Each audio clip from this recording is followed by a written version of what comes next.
ये बहुत परेशानी की बात है। मेरे घर वाले शादी कर रहे हैं, मैं शादी नहीं करता। पंजाब में नहीं जाना चाह रहा, घर वाले बोलते हैं पंजाब जाओ, नहीं जाना। अच्छा यार, मेरे पास एक आइडिया है। बता दो यार, जल्दी बता दो। इधर आओ।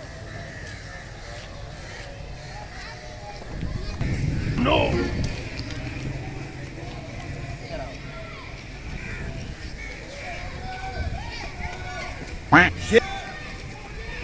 ये लो 500 का नोट। आपको एक छोटा सा रूल करना है।